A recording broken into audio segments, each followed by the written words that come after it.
Rotterdam, en Países Bajos, la Universidad de Viena, en Austria, y la Universidad de Hamburgo, en Alemania.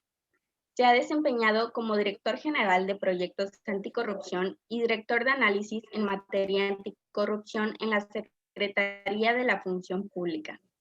Además, como miembro de esta misma dependencia, participó dentro del equipo negociador en los Tratados de Libre Comercio de América del Norte, hoy TEMEC, Unión Europea y México, y de la Alianza del Pacífico, con los candidatos a estados asociados. Dentro de la Secretaría de la Función Pública, fue pionero en el desarrollo de políticas públicas contra el lavado de dinero, fruto de la corrupción, mediante alianzas estratégicas con la Unión Europea, así como con diversas dependencias de la Administración Pública Federal, como la Unidad de Inteligencia Financiera y la Comisión Nacional Bancaria y de Valores. A principios de su carrera profesional, fungió como abogado asociado de la firma González Calvillo, como secretario técnico en la Dirección de Asuntos Jurídicos del Consejo Nacional de Fomento Educativo y como oficial de investigación en los órganos jurisdiccionales especializados en competencia económica y telecomunicaciones del Consejo de la Judicatura Federal. Actualmente se desempeña como director general de organismos y mecanismos regionales americanos de la Secretaría de Relaciones Exteriores, donde se encarga de coordinar nacionalmente la Alianza del Pacífico, la Organización de Estados Americanos y la Comunidad de Estados Latinoamericanos y Caribeños, entre muchos otros. Sin duda es un honor para nosotros tenerlo aquí, maestro.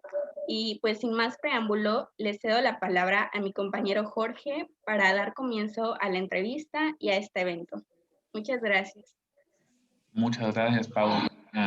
Entonces damos comienzo a la entrevista como tal. La integración en América Latina, a diferencia de otras regiones y otros continentes, no ha seguido la misma línea de carácter inmediato, como lo podemos ver con África y con el continente europeo, donde la Unión Europea, con su antecesora, la Comunidad Económica Europea, pues ya lleva más de 60 años funcionando. La Unión Africana, con su antecesora, la Organización para la Unidad Africana, es más reciente, inicia funciones la Unión Africana a inicios de la década de los años 2000, pero a diferencia de organismos latinoamericanos, ambos tienen carácter supranacional. La historia de la integración en América Latina tiende a parecer que nuestra región está política, económica y socialmente fragmentada. Pareciera también que se rechaza por ende la integración como vía de ayuda recíproca entre sus entes.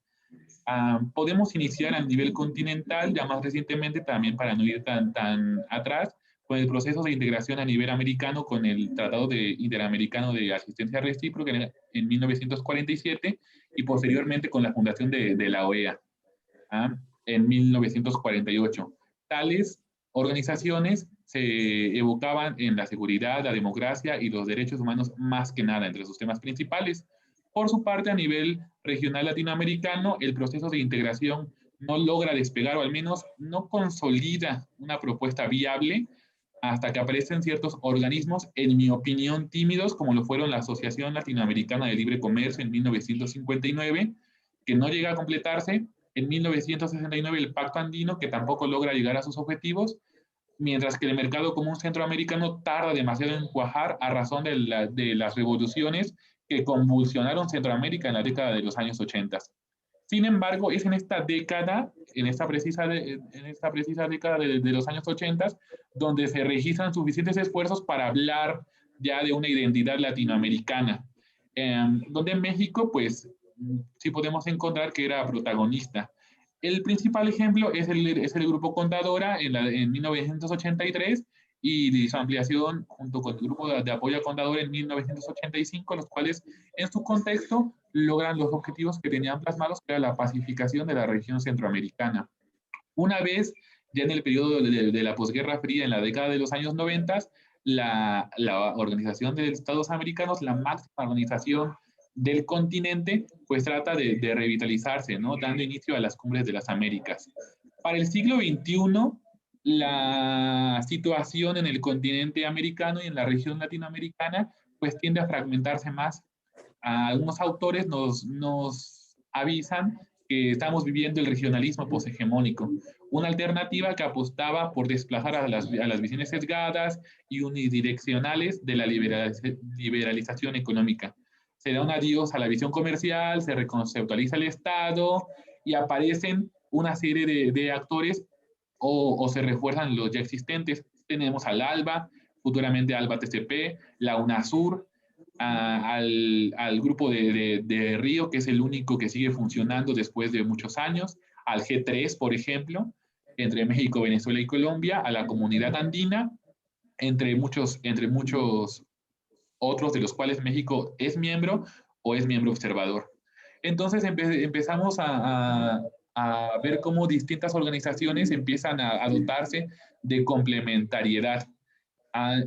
Por su parte, Alejandro Ramos Cardoso, a finales de la década de los 2000, inicio de la década de los 2010, este personaje, igual de la Secretaría de Relaciones Exteriores, nos habla de un renovado espíritu mexicano integracionista. A partir de esta década sucede un hito histórico, en mi opinión, en la historia de América Latina, pues que es la CELAC, ¿no? La Comunidad de Estados Latinoamericanos y Caribeños, que hereda políticamente, pues toda esta herencia del Grupo de Río y también de la Cumbre de América Latina y el Caribe sobre integración y desarrollo. A través de distintas cumbres, de distintas cartas y de distintas declaraciones, como la de Bahía, como la de Cancún, como la de Caracas en Venezuela, pues es que se da paso a esta organización que junta a los 33 países latinoamericanos en un contexto riguroso, complicado, simplemente porque América Latina es compleja, porque América Latina es diversa, porque América Latina es múltiple. Y es ahí a donde yo me permito ahora sí dirigirme a nuestro invitado, más que nada a esta situación actual de esta organización en pleno 2020 con el gobierno en turno de Andrés Manuel, con esta convergencia que estamos viviendo. ¿Cómo ve usted la situación en la región? Bueno, muchas gracias, Jorge, muchas gracias, Paola. Sin duda, Jorge, hiciste una recapitulación muy importante de todo lo que ha sido el contexto de los organismos hemisféricos las últimas décadas, principalmente de la posguerra, ¿no? De la posguerra a la actualidad.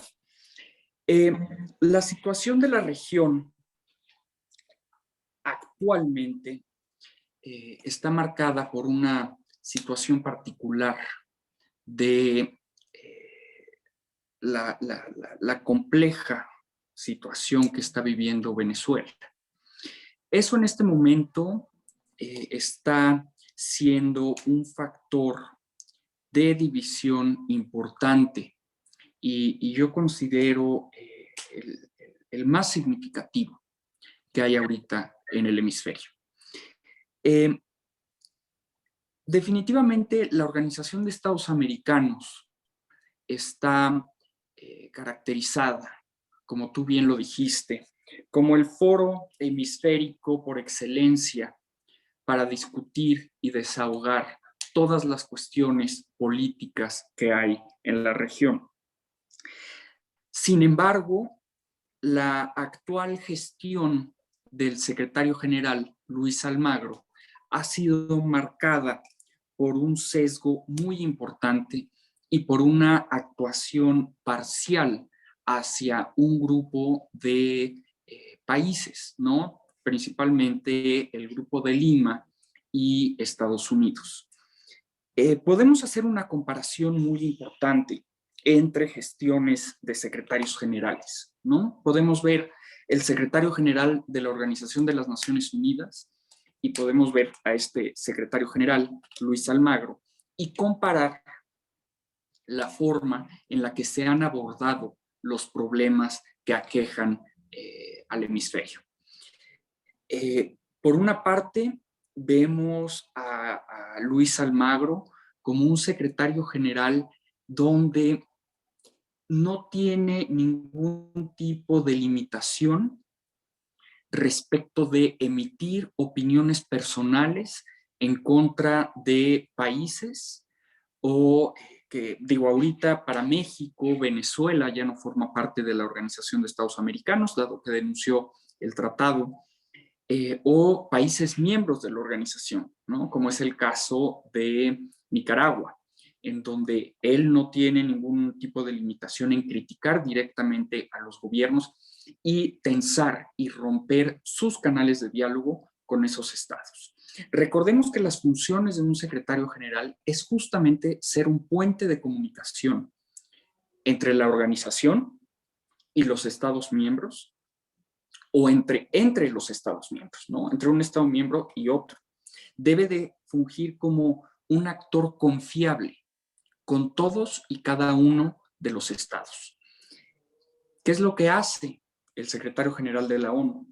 El secretario general de la ONU actúa de manera institucional y a pesar de que tiene varias líneas, varios límites de los cuales no cruza, nunca ha emitido opiniones personales que le limiten la capacidad de diálogo o negociación en situaciones particulares.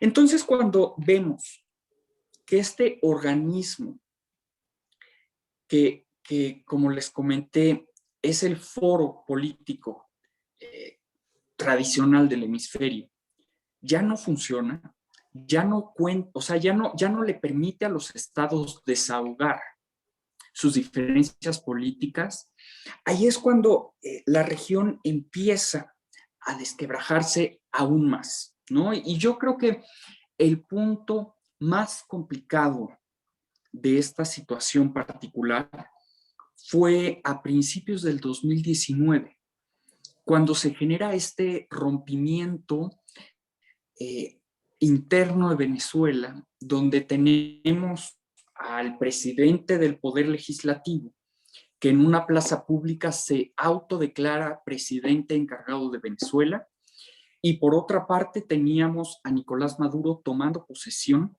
de su segundo término, de su segundo periodo como presidente de Venezuela. En esa fecha, en enero de 2019, de repente tenemos una cascada de países que empiezan a reconocer al presidente del Poder Legislativo como presidente de Venezuela, y pues otros países, entre ellos México, que decide abstenerse de reconocer o desconocer a las distintas autoridades. Esta posición en su momento fue muy criticada de manera interna aquí en México, dado que nosotros ningún tipo de pronunciamiento, ¿no? El gobierno de la administración de Donald Trump nos pone, ¿no?, en el mismo grupo de países que Nicaragua, que Cuba, que China, que Rusia, cuando el simplemente no hacer pronunciamiento alguno, en realidad nos puso en la misma posición que países como Nueva Zelanda, que Suiza o que Noruega. Ninguno de estos tres países hizo pronunciamientos específicos sobre el reconocimiento ni de Juan Guaidó ni de Nicolás Maduro, a diferencia que los otros países del primer grupo. Entonces empezamos a ver, ¿no?, cómo una situación particular de un país empezó a dividir completamente al hemisferio. Y la situación particular de la Organización de Estados Americanos hace una interpretación sumamente cuestionable de las normas internas de la organización para sacar al representante de Nicolás Maduro y meter al representante de Juan Guaidó. Entonces, a partir de esta actuación del secretario general, hace que ya la Organización de Estados Americanos, o bueno, su secretario general, tenga la facultad de reconocer o desconocer a los gobiernos del hemisferio, cosa que es sumamente peligrosa y preocupante.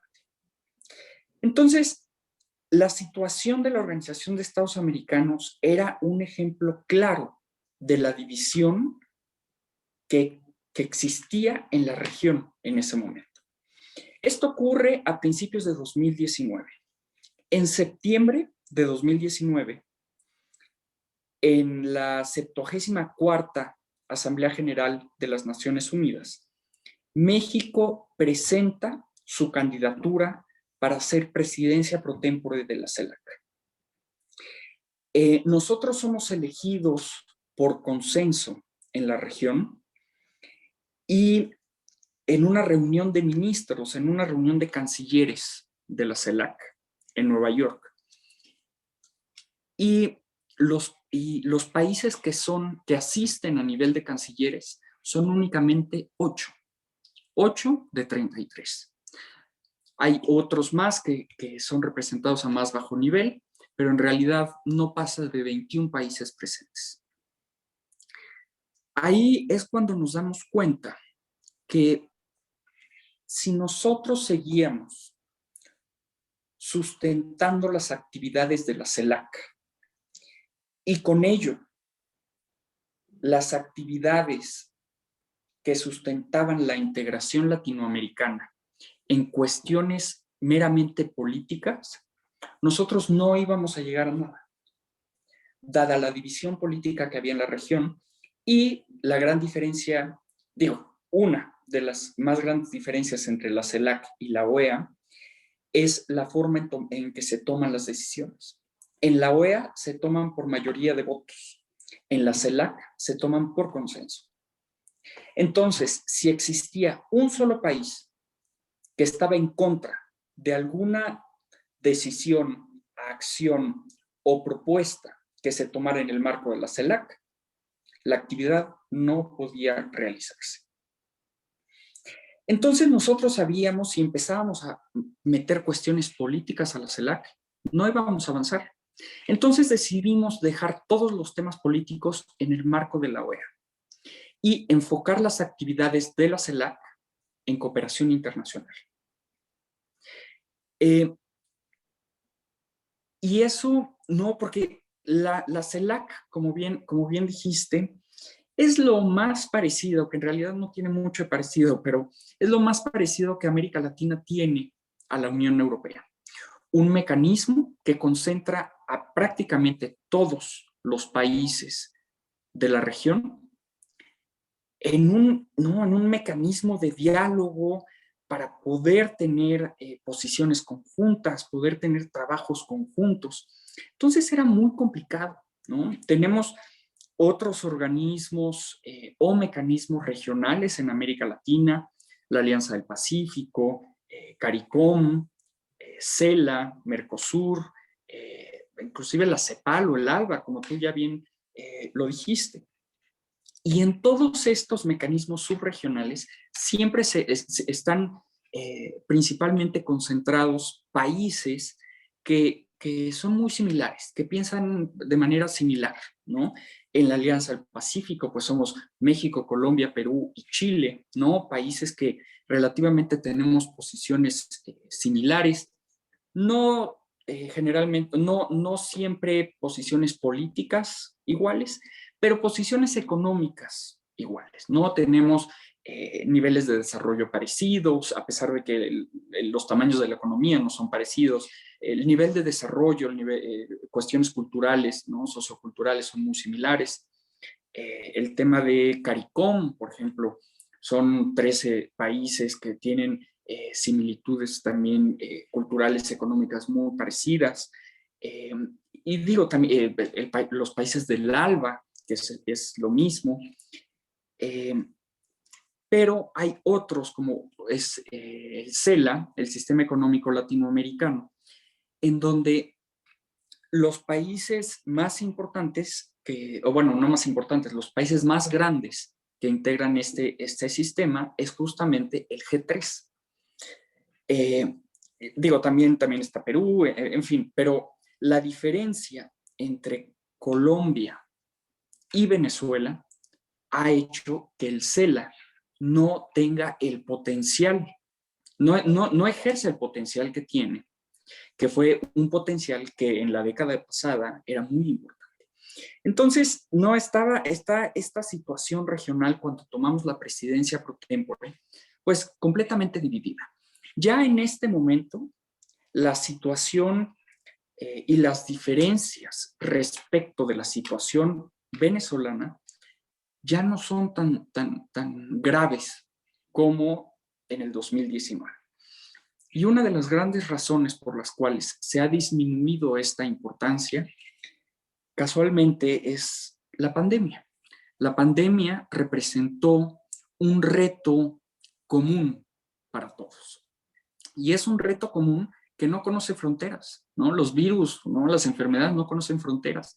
Entonces, si los países decidían no enfrentar este tema de manera regional, el problema no se iba a solucionar.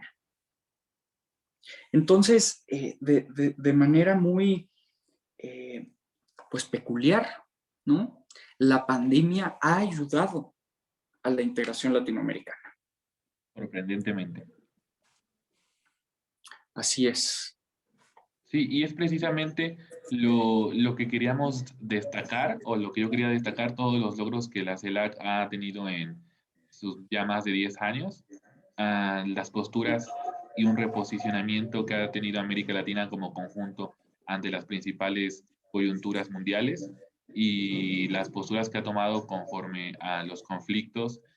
Por ejemplo, la postura que ha tomado conforme al conflicto palestino-israelí, a la guerra civil siria, a también manteniendo esta política independiente en contraparte de los estadounidenses, el retorno de Cuba a los foros multirregionales en el continente después de estar tantos años fuera de la OEA. Eso representa una victoria política porque al final del día mantiene cierta independencia a ella, ¿no? Y finalmente todo lo que la CELAC, la comunidad de estados latinoamericanos y caribeños, ha logrado, pese a todas sus adversidades y desafíos, en materia de reconocimiento de pueblos afros en el continente, el apoyo e incentivo a los pueblos indígenas, en temas de género, en temas de niñez, en temas de la mujer, en seguridad alimentaria, en este reposicionamiento ante la Organización de las Naciones Unidas como el reconocimiento del derecho al saneamiento y al agua como derechos humanos. Entonces, realmente la CELAC se ha cumplido con los propósitos por los cuales fue establecida y pues es importante también destacar todo lo que ha logrado, ¿no?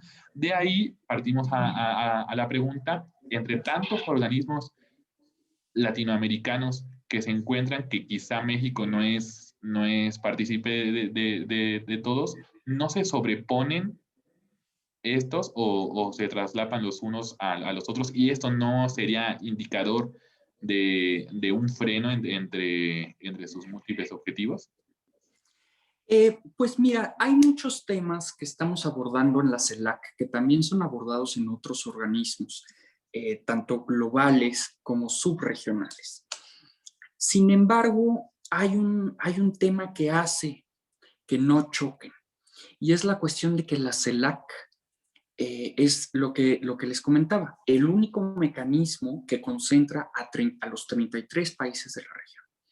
Entonces, así podemos tener una respuesta completamente regional y es algo que ningún otro mecanismo u organismo puede ofrecer, ¿no? Que además es un mecanismo latinoamericano y caribeño al 100%, ¿no? Porque podemos hablar, ¿no?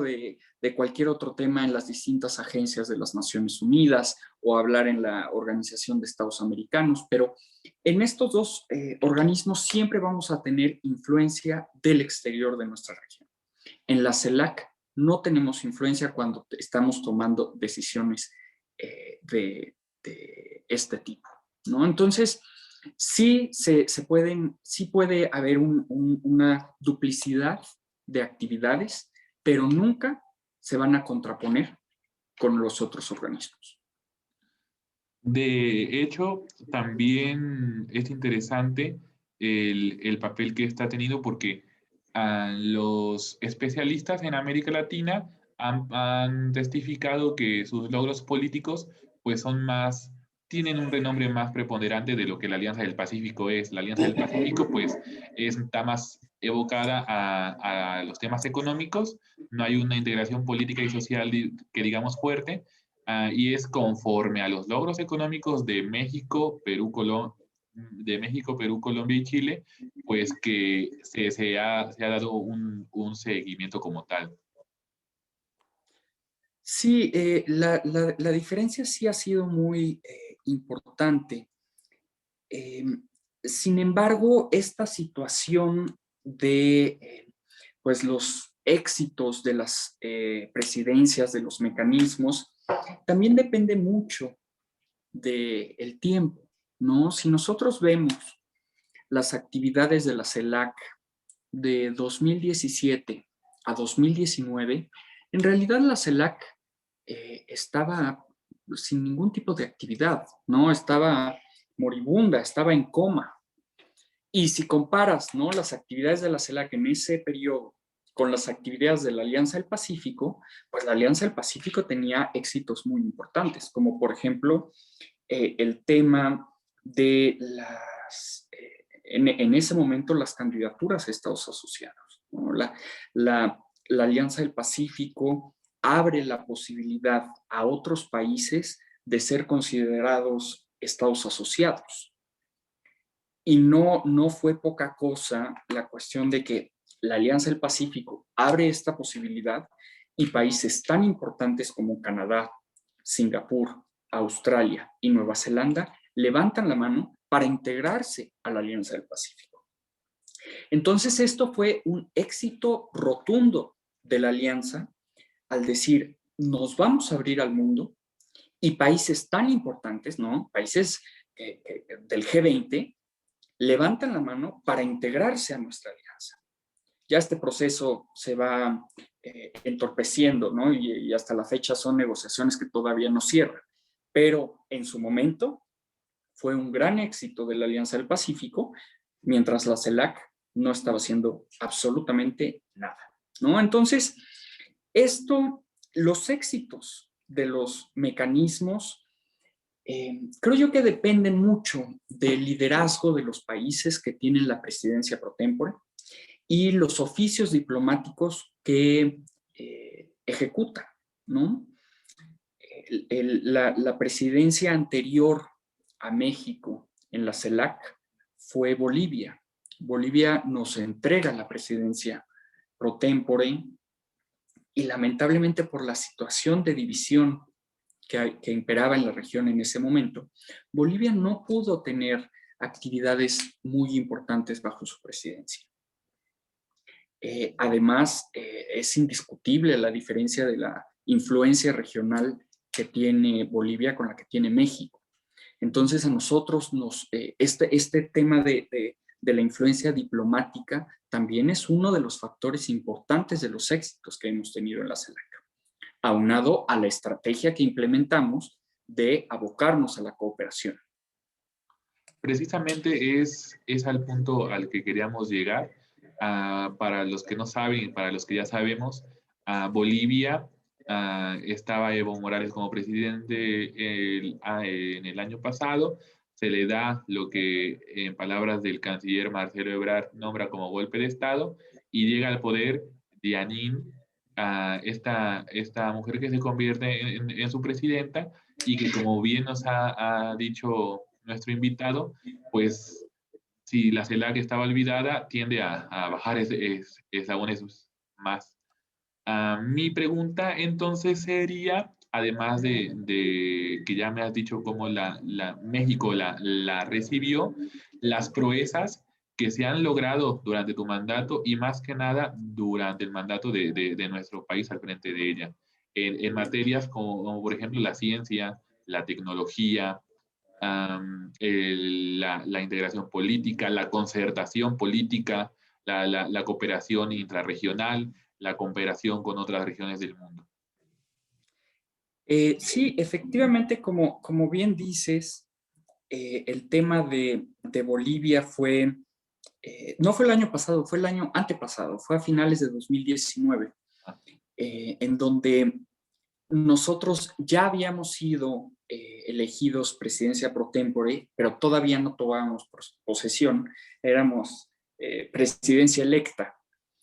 Y a 2 meses después de haber sido elegidos presidentes, es cuando se da este golpe de Estado, que si bien es cierto, fue la posición del presidente, fue la posición del canciller, también fue la posición de Evo Morales y es la posición actual del gobierno de Bolivia.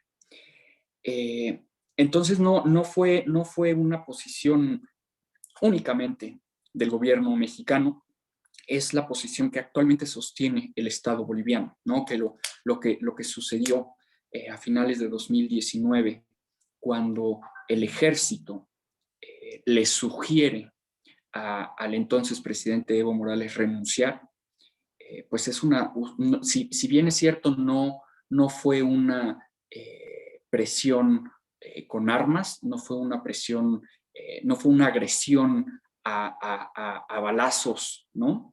Cuando el ejército le sugiere al presidente la renuncia, pues es generar una amenaza, ¿no? Una presión por parte de las armas. Entonces, se vuelve un tema complicado porque México nunca reconoce a ese gobierno como un gobierno legítimo, siempre lo consideramos como un gobierno golpista.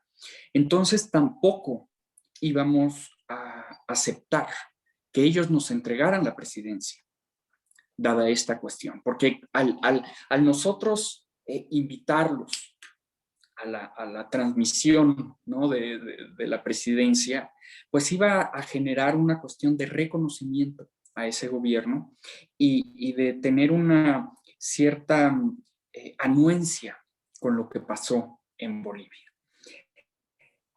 Me voy a desviar un poquito el tema. Al final, como lo hemos sostenido en esta Cancillería, en esta administración, la historia nos dio la razón.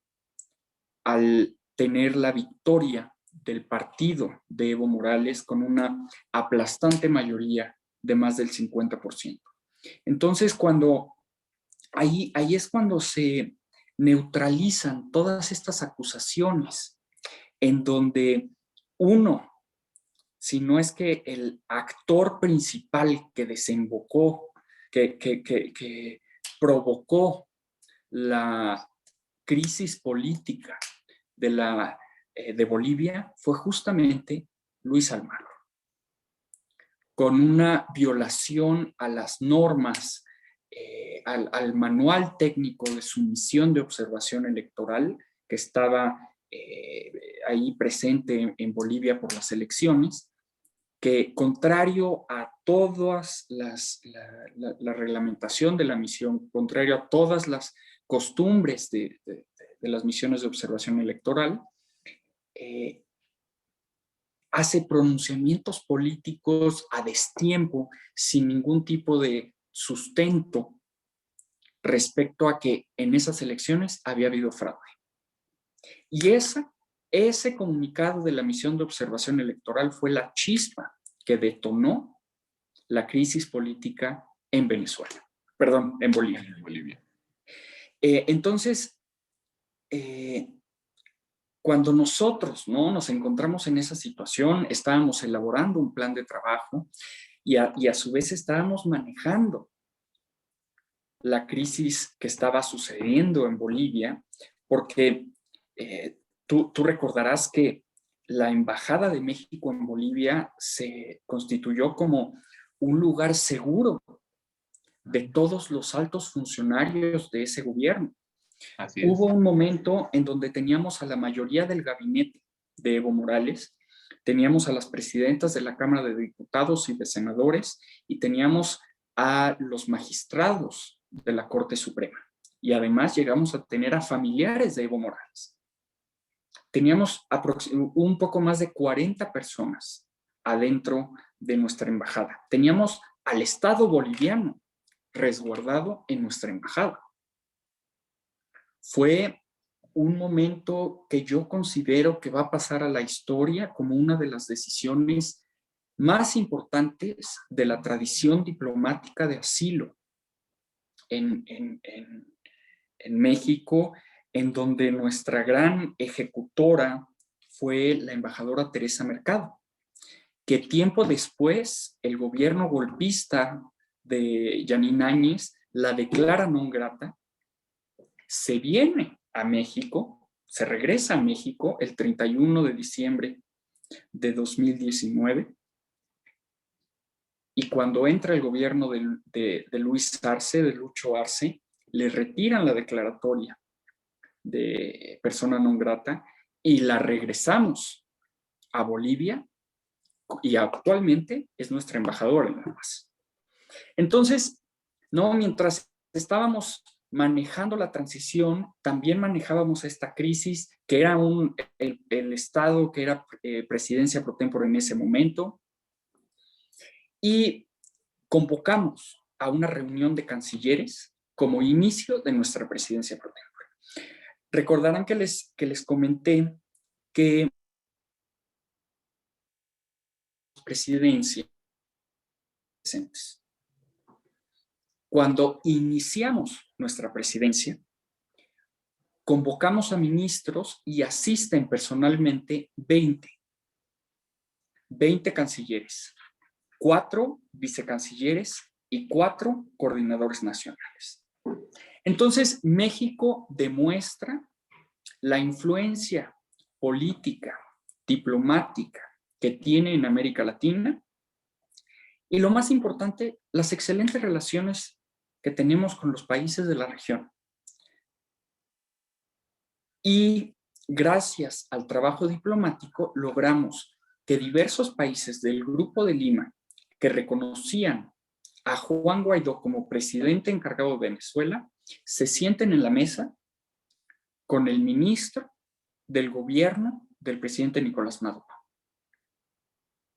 Entonces, ahí es cuando México le inyecta vitalidad a la CELAC, aunado a un plan de trabajo que consistía para el 2020 en 14 proyectos técnicos, donde había cuestiones de cooperación espacial, cuestiones de turismo, cuestiones de atención a desastres naturales.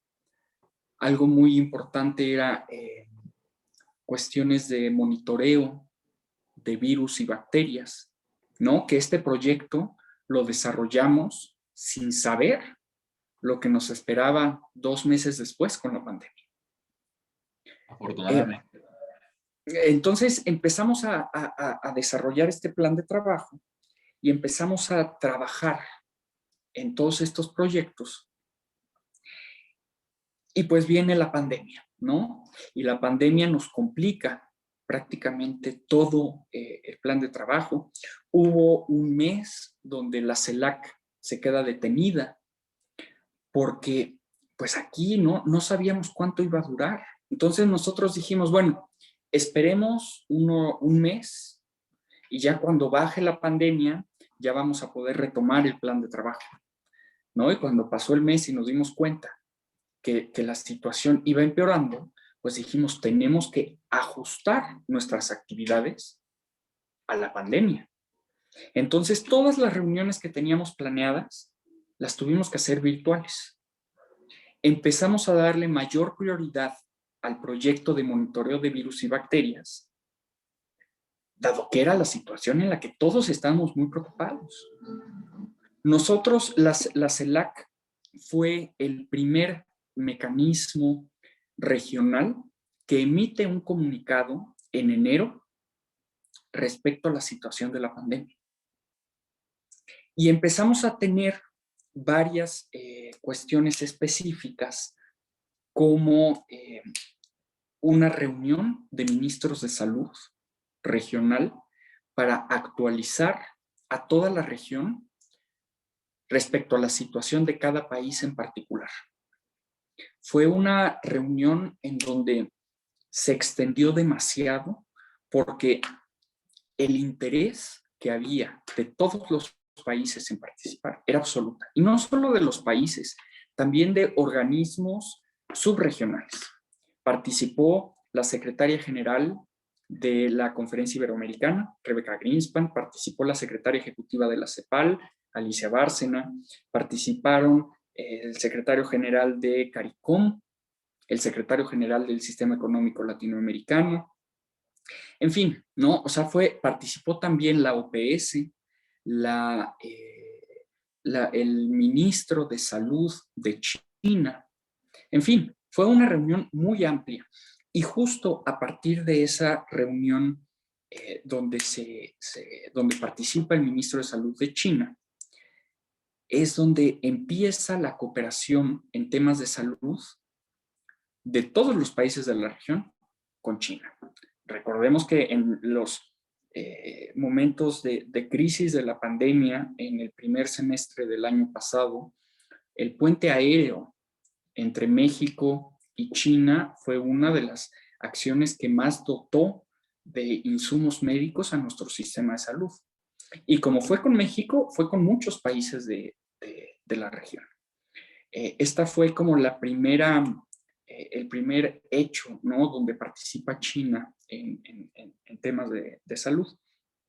Pero también, como le dimos mucha relevancia al tema de salud, la misma pandemia hizo que le restáramos relevancia a otros proyectos, justamente porque ya no era posible, ¿no? Uno de ellos era las capacitaciones que teníamos planeados en temas de gestión integral de riesgos de desastres, ¿no?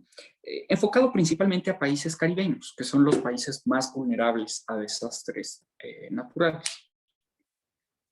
Y pues ya no podíamos hacer capacitaciones presenciales. Y una capacitación en esta materia vía virtual, en realidad, no genera los beneficios que estaríamos esperando.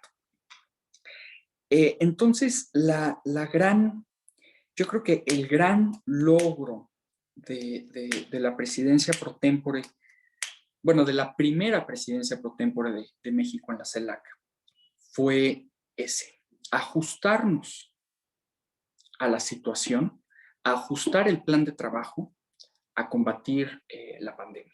El punto, yo creo que el tema más importante el año pasado de la CELAC fue la estrategia México-Argentina de la producción de la vacuna AstraZeneca, en donde el presidente Alberto Fernández y el presidente López Obrador las presentan y convocamos a una reunión de ministros, una reunión de cancilleres en agosto del año pasado para presentar esta iniciativa. En esta reunión, además de los países participantes, participa Carlos Slim, participa su fundación y participan científicos, ¿no?, que son los que explican el desarrollo de la vacuna y las modalidades en las que se va a producir y distribuir. Un punto muy importante que México ha defendido, ha tenido mucho realce en las últimas semanas, es que México actualmente, además de ser presidencia de la CELAC, es miembro no permanente del Consejo de Seguridad. Y estamos llevando los posicionamientos de la CELAC al Consejo de Seguridad, que es un tema estratégico muy importante en donde beneficia a toda la región, porque toda la región tiene voz en el Consejo de Seguridad, ¿no? El organismo más importante de las Naciones Unidas. Y en el Consejo de Seguridad, el canciller Ebrard ha hablado del tema de acaparamiento de las vacunas, ¿no? Tenemos un inmenso porcentaje de las vacunas producidas actualmente que la tienen solo 10 países. Entonces, México está predicando con el ejemplo respecto a estas vacunas que se están produciendo en nuestro país, de AstraZeneca, en donde México solo puede adquirir por una decisión propia, por una decisión de México, solo puede adquirir el porcentaje de la producción equivalente al porcentaje de la población en relación a América Latina. Nosotros podríamos, ¿no? En un escenario completamente egoísta y ajeno a nuestros principios de política exterior, decir que no se puede exportar ninguna vacuna hasta que la demanda nacional esté satisfecha. O empezar a poner trabas a las exportaciones de vacunas, como lo hizo la Unión Europea. Sin embargo, el gobierno de México atiende a esta responsabilidad histórica de tener que actuar como humanidad, ¿no? No estar pensando de manera, ¿no? Que este problema es un problema de países nada más. Esto es una amenaza de la humanidad. Y el tema de tener este compromiso de la producción de vacunas de AstraZeneca va a ser un tema latinoamericano, no mexicano, es una de las salidas más importantes que va a tener América Latina a esta pandemia. Y creo que va muy en consonancia con la responsabilidad de ser presidencia pro tempore de la CELAC. El tema del acaparamiento de vacunas no es un tema que esté afectando tanto a México, dado que México es uno de los países que actualmente está teniendo más acceso a las vacunas.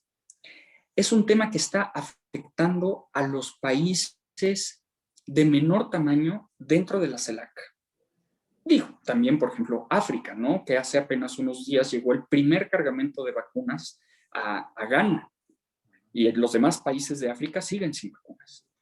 Entonces, México lleva esta queja, lleva este reclamo, que en realidad es un reclamo de los países en vías de desarrollo. Y dicen, la pandemia es una amenaza mundial y los países más desarrollados están teniendo actitudes bastante irresponsables desde una perspectiva histórica de estar acaparando vacunas, ¿no? Tenemos países que tienen contratadas vacunas para vacunar 4 o 5 veces a sus poblaciones. Eso tiene costos históricos y tiene costos en vidas humanas. Probablemente no ahorita, porque la producción de vacunas es muy limitada, pero en unos meses, ¿no? El próximo año, cuando de repente tengamos a países desarrollados con bodegas llenas de vacunas y tengamos a países en África, a países en el Caribe, países en Latinoamérica, que todavía no van a tener posibilidades de adquirir vacunas, estaríamos hablando de que los países desarrollados van a tener en sus bodegas la posibilidad de salvar vidas en otras regiones del mundo. Y eso es lo que México está queriendo evitar haciendo uso de estos foros multilaterales. También quisiera yo, dentro de tu argumento, el remarcar, como internacionalista y como mexicano, es muy importante el vanagloriar al gobierno en turno, y más que nada cuando emplea una política exterior activa, humanista y en pro de la cooperación y de la integración. Esto no es nuevo. Nuestro país, México, lo demostró con España en el marco de la Guerra Civil Española, lo hizo con Jacobo Arbenz cuando se le dio el golpe de Estado en Guatemala, lo hizo con la familia de Salvador Allende y los miles de refugiados chilenos, lo hizo al reclamar la invasión estadounidense a Granada y el golpe de Estado al presidente Bishop, lo hizo al mantener la relación política y diplomática con Cuba durante la crisis de los misiles cubanos, y el estar presente en un momento histórico que probablemente cuando salga la reedición de Historia Mínima de las Relaciones Internacionales de México va a estar ahí, es precisamente pues remarcable por el nivel de acción, por el campo de acción que tiene nuestro país. Esta nos lleva a mi segundo paréntesis que quiero hacer sobre la comunidad de estados latinoamericanos y caribeños, y más que nada, este paréntesis antes de ir a nuestra segunda pregunta, pues es su marco institucional, cómo está integrada, cómo está conformada, hablamos de organismos y de organizaciones como si fueran iguales y tienen un marco institucional único apegado a los motivos por los que fueron creados, ¿no? En el caso de la CELAC tenemos a los órganos como cumbres de jefes de Estado y de Gobierno, a reunión de ministros de Relaciones Exteriores, una presidencia pro tempore, como bien has mencionado, las reuniones de coordinadores nacionales y reuniones especializadas, y lo que se le conoce como una troika, que se integra por el Estado que ostenta la presidencia pro tempore, por el que lo precedió y por el que lo sucederá. Y si tengo bien entendido y bien explicado, hubo una reforma donde se integra un cuarto Estado que es de acuerdo al organismo centroamericano. Más que nada, si nos pudiera detallar sobre este marco institucional, por favor. Sí, antes de entrar a ese tema, quisiera ahondar justo en lo que dijiste de los antecedentes históricos no, de estos hitos en la diplomacia mexicana. Y es cierto, estos hitos de hecho nos han servido a nosotros para tomar decisiones. Y hablaste de uno muy particular, que fue el tema de mantener relaciones diplomáticas con Cuba. Cuando nosotros tomamos nuestra posición en Venezuela, nos dimos cuenta que prácticamente éramos los únicos en el hemisferio que estábamos manteniendo esa posición. Bueno, no los únicos, México y Uruguay. Éramos prácticamente los únicos países en el continente, ¿no? en la masa continental del hemisferio, que iban a mantener esta posición. Y una de las grandes críticas de algunos especialistas de medios de comunicación era decir, ¿cómo es posible que México defienda una posición diplomática en la que prácticamente está aislado, ¿no? Somos los únicos que están en una posición cuando tienes del otro lado a un número abismalmente mayor en el hemisferio. Y nosotros dijimos, bueno, ¿cuántas veces México ha estado aislado en sus decisiones diplomáticas? Y más en el marco hemisférico, ¿no? Y uno de ellos fue justamente la expulsión de Cuba de la Organización de Estados Americanos, donde México fue el único que vota en contra de la expulsión de Cuba y donde también la historia nos dio la razón, ¿no? Porque a pesar de que en ese momento expulsan a Cuba, cortan relaciones diplomáticas, va pasando el tiempo y los gobiernos empiezan a reanudar sus relaciones diplomáticas con Cuba. Y si no mal recuerdo, en 2012, la OEA vota el regreso de Cuba a la Organización de Estados Americanos. Y Cuba dice que lo agradece, pero que no gracias. Entonces, ahí tenemos una posición en la que México, ¿no? 40 años antes, y siendo el único en el hemisferio, toma una decisión correcta, una decisión viable y una decisión apegada a derecho internacional. Y esa es la instrucción número 1, ¿no? Que da el presidente López Obrador respecto a la política exterior. Apeguémonos a los principios constitucionales de política exterior. ¿Qué digo? Los principios constitucionales de política exterior es el derecho internacional. No es algo particular de México. El principio de no intervención, el principio de autodeterminación de los pueblos, ¿no? El principio de protección, promoción y respeto a los derechos humanos. Son principios de derecho internacional que son reflejados en nuestra Constitución. Y eso fue lo que tomamos con Venezuela. Ahorita ya estamos viendo donde decidieron desconocer a Juan Guaidó como presidente encargado de Venezuela. Entonces, la Unión Europea regresa a la posición que México tomó 2 años antes.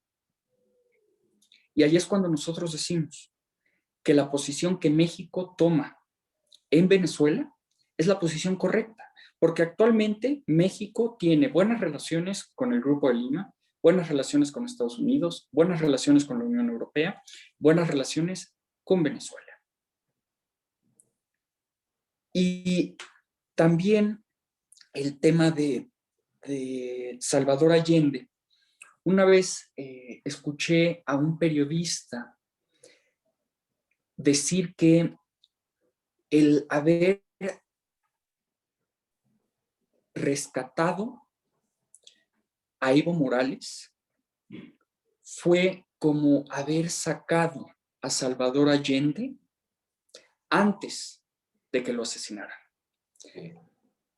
Es un comentario controversial, es un comentario que, bueno, es una opinión que muchas personas van a decir que no, que es una exageración, otros van a decir que probablemente sí sea cierto, ¿no? Pero lo que es cierto es que en ese momento la vida de Evo Morales corría peligro, ¿no? Y uno puede estar a favor o en contra del gobierno de Evo Morales, ¿no? Del tema de sus reelecciones, ¿no? Eso es sacar, no, evidentemente no voy a entrar en esa discusión. Pero lo que yo esperaría, ¿no? Que haya un tema de consenso, especialmente entre los internacionalistas, es que nadie debe ser ni privado de su libertad y mucho menos de su vida por cuestiones ideológicas, cuestiones de política, ¿no?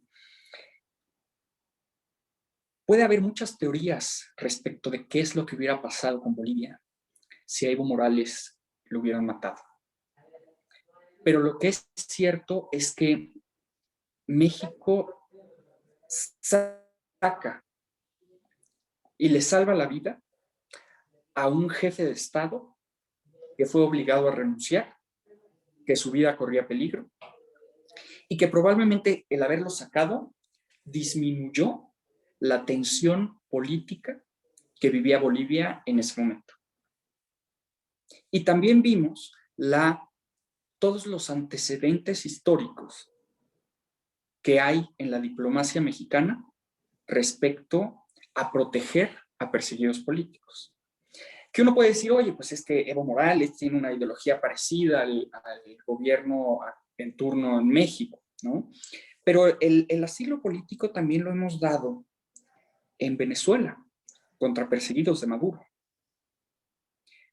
Y justamente eso es lo que caracteriza a México como el Estado que más otorga, o que históricamente otorga asilo político, porque es una cuestión que va más allá de las ideologías. Hemos dado protección en nuestra embajada en Caracas, pues a líderes políticos considerados de derecha, ¿no? Opositores a Nicolás Maduro. Hace algunos meses gestionamos mediante negociación diplomática la salida de la mano derecha de Juan Guaidó de Venezuela, que estuvo preso 1 año y medio. Entonces lo sacamos de Venezuela por una cuestión que se apega a nuestro principio constitucional de promoción, protección y respeto a derechos humanos. No hay una zona gris ahí entre el principio de no intervención y el principio de derechos humanos. Y por eso hay que tener un balance muy delicado respecto a nuestras posiciones en conflictos diplomáticos, porque siempre la apuesta segura del presidente López Obrador, y debería de ser una posición universal respecto a política exterior, apegarse al derecho internacional. que en nuestro caso sería apegarse a los principios constitucionales de política exterior. Bueno, ahora, regresando a tu pregunta, Jorge, sí, efectivamente, la CELAC es un mecanismo, ¿no? ¿Qué diferencia hay entre un organismo y un mecanismo? Digo, probablemente, ¿no? Esto lo saben dado que ahora estoy virtualmente rodeado de internacionalistas. Los organismos pues tienen una estructura, ¿no? Tienen un presupuesto, tienen una cabeza, un secretario general. Los mecanismos no tienen estructura, están coordinados por una secretaría o una presidencia pro tempore que va rotando entre los países y son los países, presidencias los que asumen costos financieros, humanos, ¿no? De coordinación, todas estas cuestiones para el pleno funcionamiento. Sí se tienen estos niveles que dijiste de jefes de Estado, consejos de ministros, coordinadores nacionales, el cuarteto de la CELAC, que está compuesto, como tú bien lo dijiste, salvo el tema de Centroamérica, no es Centroamérica, es el Caribe. Es un representante de CARICOM, okay. El cuarto integrante del cuarteto, que es una figura que México dejó de utilizar, principalmente porque no teníamos certeza de quién iba a ser la siguiente presidencia pro tempore. La CELAC en la década pasada, pues fue un mecanismo en donde los países competían, ¿no? Por ser la presidencia siguiente. Entonces, se negociaba con anticipación, ¿no? Cuando un país quería ser presidencia pro tempore, decía, bueno, voto por ti, pero porque yo quiero ser el siguiente. Entonces ya había como determinado seguimiento, ¿no? Como una línea sucesoria de quién iba a ser presidencia. En este momento, actualmente, no sabemos quién va a ser la presidencia de la CELAC para el 2022. Entonces, esta figura del cuarteto, pues sí, tiene determinadas complicaciones. La última vez que se reunió el cuarteto fue justamente en la Asamblea de las Naciones Unidas del 2019, en la 74ª.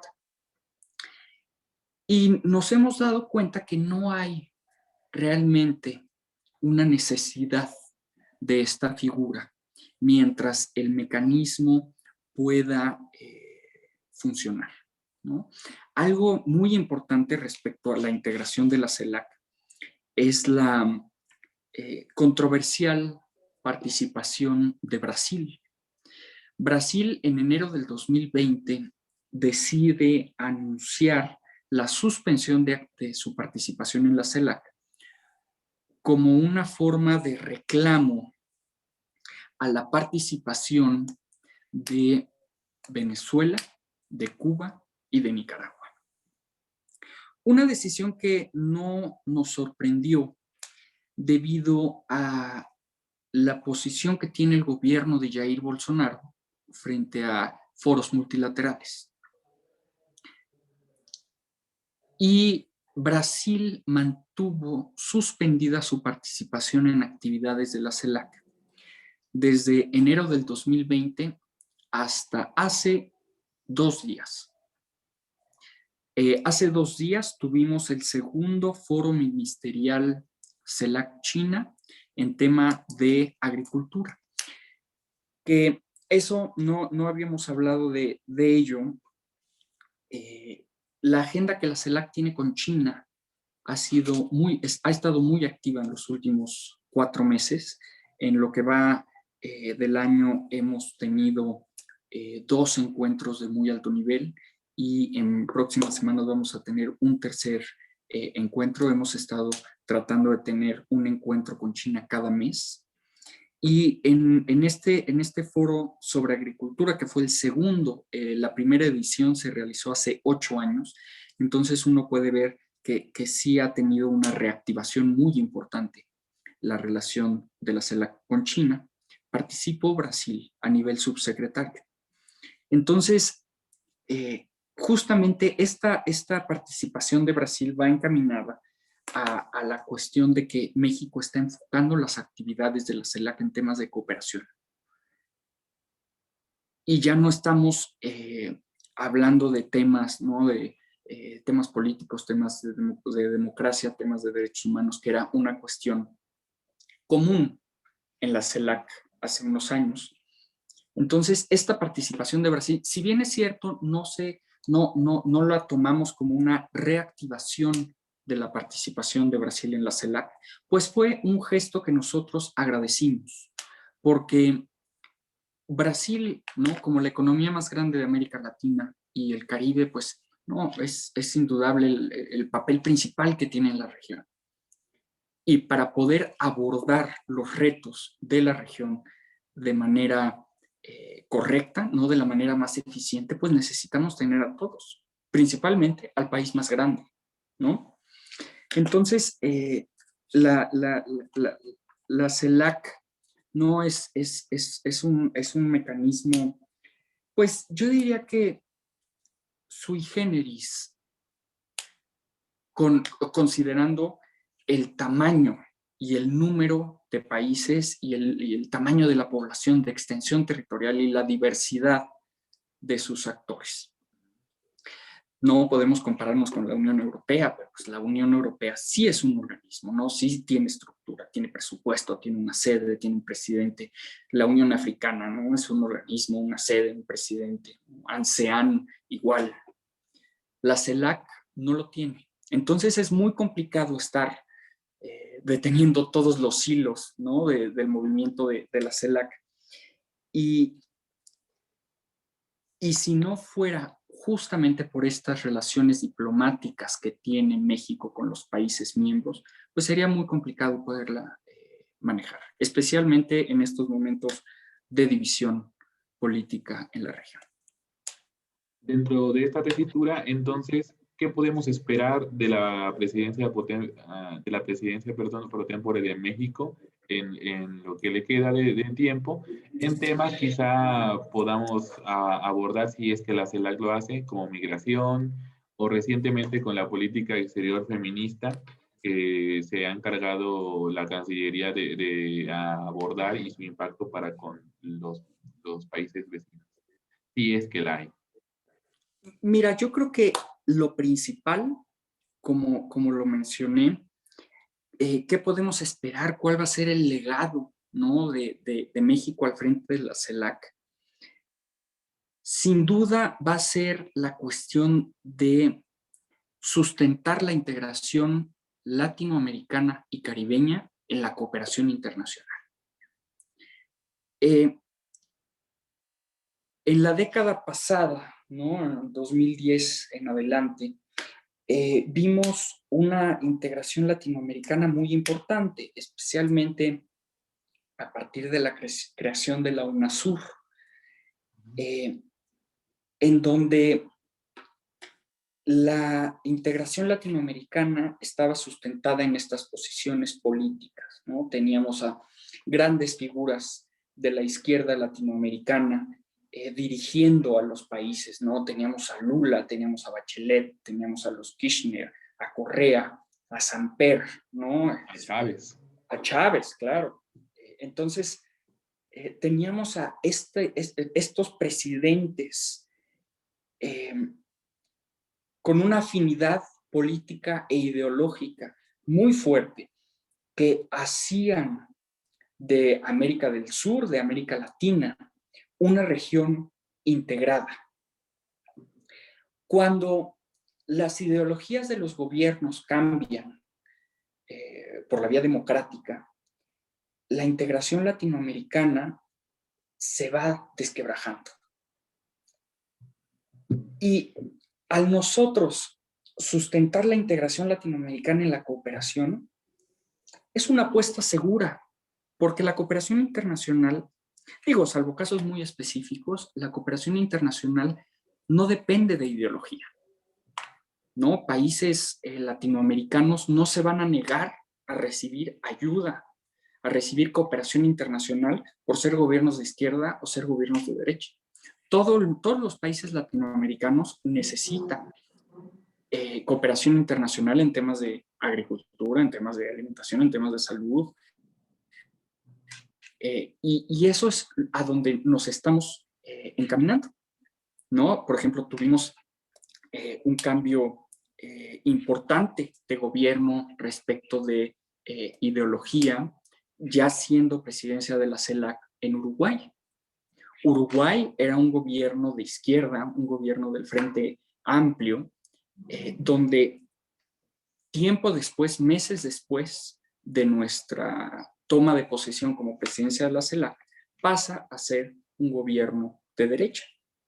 Sin embargo, la participación de Uruguay en la CELAC se mantuvo, y se mantuvo con la misma intensidad, porque justamente por este tema del plan de trabajo de la CELAC y de México como presidencia de la CELAC. En enero, en la primera quincena de enero de este año, nosotros presentamos un plan de trabajo, ¿no? Igual que para el 2020, para el 2021 presentamos un plan de trabajo que también le daba la seguridad a los países miembros que no íbamos a utilizar a la CELAC como un vehículo político, sino como un vehículo de cooperación, en donde ya hacemos una reducción respecto del número de proyectos, hacemos un plan de trabajo mucho más realista que se puede ajustar fácilmente a la situación de la pandemia. Entonces, los primeros 2 puntos de este plan de trabajo versan justamente en una estrategia regional de la pandemia. El primero de ellos, una estrategia sanitaria, y el segundo, una estrategia de recuperación económica. El tercer punto es una cuestión de cooperación espacial. El canciller, junto con 5 gobiernos más y 2 observadores, se está ampliando el número de países, firmaron una declaración con el objetivo de empezar a trabajar en la constitución de una agencia regional espacial. Sabemos que América Latina no es punta de lanza en temas espaciales. Digo, tenemos países con un desarrollo aeroespacial mucho más importante que México, como es Brasil, como es Argentina. Pero, de todas maneras, ellos no son, la Agencia Espacial Argentina no tiene la misma capacidad que la rusa, que la china, que la india, que la de Estados Unidos, que la europea, ¿no? Entonces, nuestra intención es decir, bueno, hay un aproximado de 8 o 9 agencias espaciales en América Latina. Juntemos esfuerzos, juntemos tecnología, ¿no? Seguramente la agencia argentina, la agencia ecuatoriana o la peruana tienen tecnología que le sirve a la agencia mexicana. O la agencia mexicana tiene tecnología que le sirve a la ecuatoriana. Entonces, unamos tecnologías, unamos conocimientos para poner a América Latina como un actor, ¿no? Que probablemente no vamos a hacer a la NASA, ¿no? No vamos a equipararnos a la NASA, pero ya vamos a poder tener una voz mucho más fuerte en el escenario global de temas espaciales que si lo tuviéramos separado, ¿no? O sea, somos voces en temas espaciales, somos voces muy pequeñas en América Latina. Si estas voces pequeñas dicen lo mismo a la vez, se escucha más. Y ese es el objetivo que queremos con este proyecto. El cuarto proyecto es regresar al tema de la gestión integral de riesgos de desastres y especialmente tener una respuesta regional cuando hay desastres. Lo vimos a finales del año pasado cuando 2 huracanes azotaron Centroamérica. Lo que hizo la CELAC fue ser reactivo, ¿no? Fue ser reactiva a estos desastres. Entonces nosotros logramos gestionar ayuda humanitaria que fue enviada a Guatemala y que fue enviada a Honduras por medio de la Fuerza Aérea Mexicana. Y fue una ayuda humanitaria que no nos costó un centavo, sino que la gestionamos, ¿no? Como donación, se la donan aquí a México y nosotros la enviamos a Centroamérica. Entonces, al incluir este proyecto en el plan de trabajo, lo que queremos hacer es prepararnos para los próximos desastres naturales. El siguiente tema es el Encuentro Latinoamericano y Caribeño de Educación, que queremos basarnos principalmente en la nueva normalidad, en cómo va a ser la educación post pandemia. También la agenda CELAC contra la corrupción. Tuvimos el año pasado el cuarto encuentro de altas autoridades en temas anticorrupción, que fue encabezada por la secretaria de la Función Pública, la doctora Emerendira Sandoval. Temas de ciencia, tecnología e innovación para la inclusión social, el fortalecimiento de la estructura y mejora del funcionamiento de la CELAC, fundamentalmente por el interés de los países en avanzar en este proceso de reflexión que tenía sumida a la CELAC respecto a sus actividades, y finalmente un proyecto de memoria histórica y patrimonio cultural muy encaminado a los diversos países que cumplen este 2021 200 años de vida independiente, entre ellos evidentemente México, ¿no? Entonces, tenemos estos proyectos. También hicimos un tema de ejes transversales, ¿no? Con el objetivo de que si en unos meses hay algún proyecto nuevo que no está contemplado en los proyectos que mencioné, poderlos abordar. Principalmente reactivación económica, relacionamiento con socios extrarregionales, igualdad, género y diversidad, innovación e integración latinoamericana y caribeña. Ese es el plan de trabajo que tenemos. Es un plan de trabajo en donde todos los países de América Latina y el Caribe coinciden en su importancia, coinciden en una integración, ¿no? Se integran en una misma voz, y son puntos en donde podemos tener puntos de vista de consenso, ¿no? Como les dije, es indispensable que nosotros podamos avanzar por consenso. Entonces, esa es la apuesta de México en la CELAC, y creemos que va a ser un gran legado, ¿no? Rescatar a la CELAC, revivir a la CELAC, poner la voz de la CELAC en la Asamblea General de las Naciones Unidas, poner la voz de la CELAC en el Consejo de Seguridad de las Naciones Unidas, poder relacionarnos con China, porque algo muy importante de la relación entre la CELAC y China es que es uno de las pocas formas en las que varios de los países de la región tienen relaciones con China, porque recordemos que hay muchos países que tienen relaciones con Taiwán, ¿no? San Vicente, San Cristóbal, Santa Lucía, Paraguay, Guatemala, Nicaragua, Honduras y El Salvador, si no mal recuerdo son todos, Belice, que tienen relaciones diplomáticas con Taiwán. Entonces utilizan a la CELAC para poderse sentar en la mesa con China, ¿no? Con lo que ellos denominan China continental. Y para nosotros es la República Popular China. Entonces, no, es interesante, es muy, muy interesante cómo la CELAC tiene muchos usos, ¿no? Y responde a muchas necesidades. Como plataforma. Como plataforma de integración. Yo sí quisiera comentar algo sobre integración y cooperación. Si bien mis estudios como internacionalistas se enarbolan más hacia África, yo personalmente sí he visto que África, la cooperación y la integración la han funcionado completamente, porque pese a todas las adversidades y pese a todos los desafíos que el continente tenga, reúne a 55 y los 55 pesan, y es una misma voz, y es un mismo voto, y es una misma cooperación en proyectos de todo tipo de índole, ¿no? Pese a todos los desafíos que se encuentran. Es realmente, yo como mexicano, que me puedo sentir más que orgulloso de este tipo de acciones que el gobierno toma. Y más que nada, Efraín, ya para terminar, pues te agradezco que más que nada nos des la suficiente, correcta y adecuada información. Vivimos en un mundo tan desinformado, tan lleno de falacias, que no sabemos, eso no nos permite generar una crítica consensuada y una crítica racional.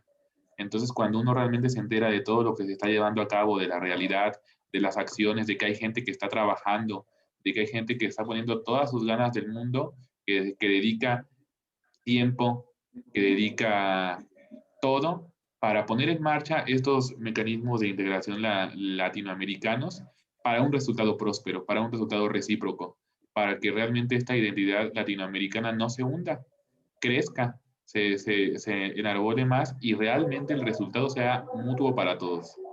De mi parte, eso sería todo. Muchas gracias. No, gracias a ti, Jorge, gracias Paola, Kenia, Leslie, Juliana. La verdad es que para mí fue un gusto poder platicar con ustedes, con estudiantes, con la revista Lo Internacional de la UAP. Siempre para mí es muy importante tener estos diálogos para poder socializar lo que hacemos, ¿no? Porque luego hasta, como bien dices, el tema de la CELAC no es muchas veces del interés ni siquiera de los medios de comunicación masivos, ¿no? Entonces, no, ahí utilizamos el Twitter, ¿no? El canciller tuitea de la CELAC, pero pues no es lo mismo, ¿no? Tampoco no es lo mismo la CELAC que la relación con Estados Unidos, que la relación con Norteamérica en su conjunto, la relación con Europa. Aquí estamos hablando de un mecanismo en donde la inmensa mayoría de la población no sabe qué es la CELAC, ¿no? Y es algo que nosotros hemos querido avanzar, ¿no? Escribimos artículos, tenemos entrevistas, pero pues el tema de poder hablar con estudiantes que les apasiona tanto el tema, ¿no? Que eligen a las relaciones internacionales como una carrera, es fundamental para que también no solo conozcan la historia diplomática de México, sino también conozcan lo que la diplomacia está haciendo en el momento en el que ellos están estudiando, ¿no? Entonces, nuevamente, les agradezco a todas, a todos la oportunidad y pues aquí estamos para cuando necesiten hacer una segunda entrevista. Podríamos tener una de, ¿no? Clausura de la presidencia pro tempore de la CELAC. Ahí podemos ver qué hacemos, pero pues estoy a sus órdenes para lo que necesiten. Claro que sí, te agradecemos completamente pues la invitación. Nosotros con gusto aceptamos esta tarea de decirle a la comunidad internacionalista en Puebla, de universidades también aledañas, pues de este momento en el que estamos viviendo y de su cierre. Por lo pronto, le concedo la palabra a Paola para la clausura oficial. Muchas gracias, Efraín. Un gusto conocerte. Igualmente, Jorge. Claro, gracias Jorge y muchísimas gracias maestro por esta informativa y amena plática. Personalmente la disfruté muchísimo y pues estoy segura que nuestro público presente también. Por lo comentado, pues definitivamente se entiende que el papel de México en la CELAC pues ha otorgado una gran vitalidad y una gran iniciativa a esta institución. Su papel gestor pues es bastante destacable y sobre todo, como comentaba, su marco de acción refleja realmente nuestros principios constitucionales de política exterior, lo cual a mí me parece muy relevante. Yo creo que definitivamente se está logrando en esta presidencia su objetivo de sustentar la integración latinoamericana y caribeña por medio de pues lo que es la cooperación, ¿no? Muchísimas gracias. Bueno, en nombre de Lo Internacional, quisiera agradecerle a usted y a su equipo de trabajo por prestar su tiempo y su apoyo a este tipo de eventos educativos entre la comunidad internacionalista, los jóvenes universitarios. Definitivamente agradecemos mucho su presencia y que nos comparta, pues, sobre todo su conocimiento. Y pues también muchas gracias al equipo de la revista por sacar esto adelante y al público, pues, por estar aquí. Pues muchísimas gracias y con esto pues se cerraría oficialmente esta sesión. Al contrario, muchas gracias a ustedes. A usted, muchas gracias. Bye bye.